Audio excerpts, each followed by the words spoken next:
Friends, welcome back. तो भैया news ये है कि अब की बार फिर से मोदी सरकार ही होगी।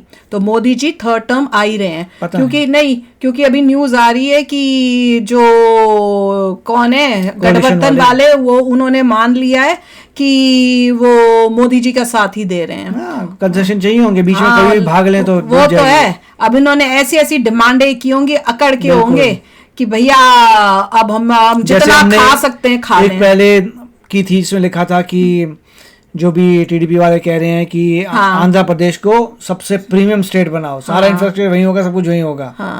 वो तेलंगाना वाले रोएंगे, बोलेंगे हम तो तुमसे बेटर थे, हैदराबाद हमारे पास है। तो अब देखना सारी प्रॉब्लम शुरू होंगी। सारा पैसा जो देश की तरक्की के लिए, इंफ्रास्ट्रक्चर के लिए लग रहा था, वो इन लोगों को खुश करने में लगेगा। मेन पोस्ट और पोजीशंस जो हैं ये मांगेंगे, क्योंकि भैया मेजॉरिटी नहीं है तो बीजेपी को उनको खुश करके रखना पड़ेगा। तो जो वो कहेंगे उसको करना पड़ेगा, और देश जो है उसकी प्रयोग का आगे बढ़ेगा। और ये बीजेपी ने नहीं किया, ये हमारी देश की जनता ने किया है। जीडीपी 8% था, अब देखते हैं कि 8% पे सस्टेन रहता है कि नहीं रहता। अब वो बेचारे मोदी जी कोशिश करेंगे कि किसी तरह से देश को भी बढ़ाएं, आगे बढ़ाएं, और इन लोगों को भी इकट्ठे रखें, खुश रखें। उनके लिए एक और सिरदर्दी। पहले ये था देश के लिए पूरी जिंदगी कर दी, 8% से धीरे धीरे जाएगा 10%, फिर 14 जाएगा, 2047 तो डेवलप्ड कंट्री बन जाएगी। अब वो सब छोड़ दो, अब 8 को देखो, 8 भी नहीं, अब नीचे जाएगा। बड़ी बात है। नेगेटिव न्यूज शुरू हो चुकी हैं। इंडियन अमेरिकन व्लॉगर में जाकर देख लो न्यूज। अब आगे से रिएक्शंस में ऐसी ही चीजें आएंगी। स्टॉक मार्केट नीचे जा रहा है, स्पीच सुनना अब वो फीचर सुन के दुखी होते रहना। बस अब ये फ्यूचर दिया है भारत की जनता ने, और दुनिया हंस रही होगी हम पर कि कैसे लोग हैं। चलो वीडियो शुरू करते हैं। आज एक बार फिर जीत गया भारत की इंतहा पसंद जमात, भारतीय जनता पार्टी। ये लोग तो खुश हो रहे होंगे ना ये देख के कि कैसे लोग हैं। कि नरेंद्र मोदी एक बार फिर भारत के वजीर आजम बनेंगे। नरेंद्र मोदी साहब थर्ड टाइम प्राइम मिनिस्टर तो आ रहे हैं, ये बात तो आपको माननी पड़ेगी। देखिए, ये बहुत बड़ी बात होती है थर्ड टाइम प्राइम मिनिस्टर बनना for 1.4 billion people. 1.4 billion people इनको क्या पता अंदर का आपने थर्ड टाइम प्राइम मिनिस्टर बनना है। इनका धंधा बंद होने वाला है। 642 million people went to cast their votes. 642 million. Modi ji फिर से प्रधानमंत्री तीसरी बार बन रहे हैं, जो एक भारत का रिकॉर्ड है। कोई भी प्रधानमंत्री 3 बार प्रधानमंत्री नहीं बना है। आज यह चीज है जो पाकिस्तानी मीडिया में भी और इंटरनेशनल मीडिया में भी डिस्कस कर रही है कि मोदी सरकार अब तीसरी बार। इस टाइम इंडिया का सबसे पॉपुलर और फेवरेट लीडर जो है ना वो मोदी है। इवन आप ये देखें कि हिस्टोरिकली कभी भी जो है ना वो वहाँ पे जो है ना वो सिंगल मेजॉरिटी किसी पार्टी ने नहीं। इसके वो जो कन्याकुमारी से कश्मीर तक गए थे, वो जो उन्होंने वॉक की थी, अगर आपको याद हो, क्योंकि राहुल गांधी बहुत भागे लेकिन कामयाब नहीं हो सके। राहुल गांधी बहुत भागे हैं लेकिन कामयाब। ये बात को ट्विस्ट कितना कर रहे हैं व्यूज के लिए। हम लोग तो दुखी हैं, इतने अनपढ़ हैं। एक सफेद टी-शर्ट और एक ट्राउजर और एक पता नहीं क्या ये इस बात पे गुजर रहे हैं जो है वो मेजॉरिटी में नहीं आया, दर्ज प्रॉब्लम। उसके बावजूद वो इनका देश तो डूबा ही है। जो इसीलिए भारत है ना, उसने जब ये हुकूमत नरेंद्र मोदी साहब की, तो ये डेवलपमेंट को वोट किया ना। ये अपने ओल्ड नैरेटिव में बैठे हैं। इनको पता नहीं चला कि अब जो है हवा का रुख बदल गया है। इनको पता नहीं चला कि हवा का रुख बदल गया भैया। विपक्षी दल को कोई वोट क्यों करेगा, जबकि 28 पार्टियां मिलने के बावजूद भी एक प्रधानमंत्री नहीं चुन पाई। अब आप सोचो कि 28 पार्टियां एकजुट हुई हैं राहुल बाबा के साथ, और उन्होंने एक निर्णय नहीं लिया प्रधानमंत्री का। तो देश के इतने बड़े बड़े निर्णय वो कैसे ले सकता था। जय हिंद दोस्तों। तो दोस्तों, इतने लंबे चुनाव प्रोसेस के बाद फाइनली रिजल्ट भी आ गया, और रिजल्ट में एक मेजर परिवर्तन तो नहीं आया, लेकिन हाँ हम ये कह सकते हैं जो हमारा विपक्ष है वो पहले की तुलना में मजबूत हुआ है। और जो बीजेपी इंडिविजुअल पिछले दो को पता है कि इतना मजबूत में उन्होंने गवर्नमेंट लेकिन बेसिकली अगर मोटी मोटी बात करें हम लोग, तो नरेंद्र मोदी जी तीसरी बार भारत के प्रधानमंत्री बनने वाले बैक टू बैक। और कहीं ना कहीं उन्होंने नेहरू जी की बराबरी भी कर ली है। और पाकिस्तान के लिए तो कोई अब रियायत नहीं होने वाली। जैसे उनके लिए 10 साल बीते, वैसे अगले 5 साल भी बीतने।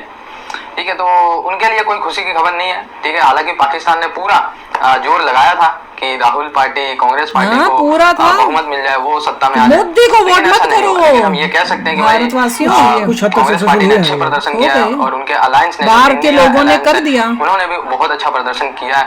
क्योंकि 2014 और 2019 की अपेक्षा अगर हम देखें तो काफी इंप्रूवमेंट है, लगभग 235 के आसपास उनकी सीटें हैं, जो कि कम नहीं है। हालांकि अकेले भारतीय जनता पार्टी ने 240 पूरी इंडिया अलायंस से ज्यादा वोट लाया, और अगर ये 2014 से पहले देखे तो अगर इतनी सीट आ जाती थी किसी अलायंस का तो बहुत अच्छा लगता था, लेकिन क्योंकि हमें आदत हो गई है कि अकेली पार्टी ही मेजोरिटी बनाए, मोदी जी ने बार सेट किया हुआ था ऊपर।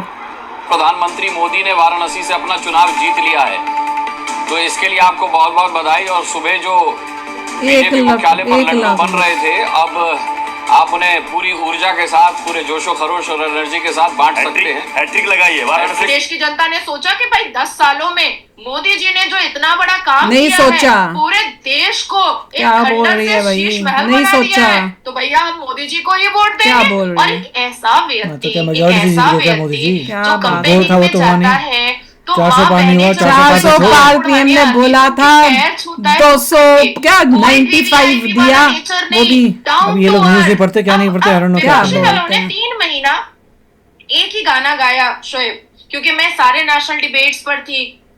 अरे क्या किया है, एम्प्लॉयमेंट रोक, लोग बेरोजगार हैं। तब मैंने डेटा सामने रखा कि we have GDP per capita almost double in the last 10 years.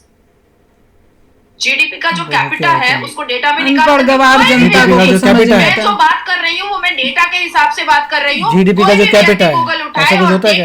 GDP per capita कितना बढ़ा है 10 साल में? अब मोदी साहब ने 10 साल अनइंटरप्टेड हुकूमत की है। मोदी की एक मजबूत पर्सनालिटी है, इनपुट्स वो नहीं लेते। उन्होंने आरएसएस को भी साइडलाइन कर दिया। बहुत सारे लोगों का ये भी कहना है कि even within RSS and BJP लोग समझते थे कि Narendra Modi has become too powerful, ये बहुत ज्यादा ताकतवर हो चुका हुआ है, मतलब ये तो हमारे कंट्रोल से बाहर हो गए हैं। चुप करो। This was what people were thinking कि नरेंद्र मोदी हमारे कंट्रोल से बाहर हो चुके हैं। कुछ भी अपना ही मारी जा रहा। ठीक है, ये लोगों की ऑब्जर्वेशन थी within BJP and within RSS.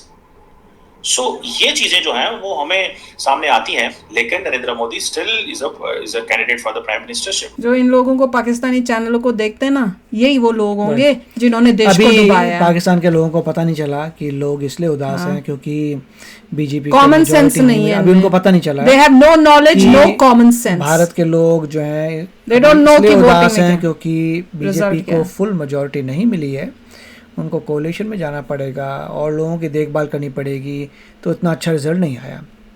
Expected था कि इससे ऑपोजिट होगा, कि ज़बरदस्त मेजॉरिटी होगी, वो नहीं हुआ। अभी ये बातें जो हैं पाकिस्तान वालों तक पहुंची नहीं है, जब पहुंचेगी तब वो अपना चेंज करेंगे। अभी उनका नैरेटिव वही है कि हाँ जी बहुत अच्छा हो गया। They do not know anything, they have no knowledge, no basic sense.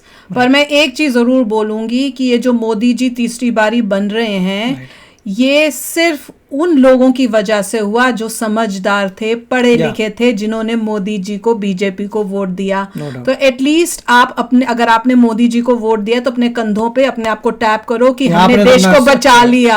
अपना काम अगर नहीं किया होता ये काम तो जो वोट थे वो भी नहीं आते, तो सोचो देश का तो पूरा ही बेड़ा गर्क हो जाता है। एटलीस्ट अब मोदी जी उनके पास ये चॉइस तो है कि बाकी जो पार्टियां उनके साथ मिलके एटलीस्ट घटिया हमारी ऑपोजिशन को रोक तो सके, देश को बचा तो ले किसी तरह से।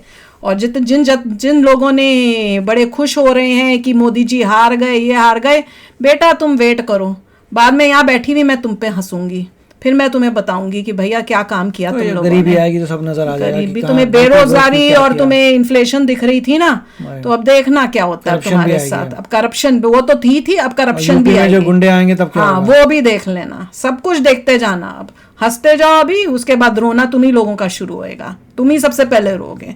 तो चलो यार, आप भी शेयर करना अपने थॉट्स। चलते हैं, मिलेंगे नेक्स्ट वीडियो में बहुत ही जल्द। Till then take care and bye bye. तो अगर आप मेरे इस चैनल पे नए हो तो जल्दी से सब्सक्राइब के बटन को हिट करो और बेल आइकन को क्लिक करो, ताकि आपको मेरा जब नया वीडियो मैं लगाऊं आपको उसके बारे में जल्दी से पता चल जाए।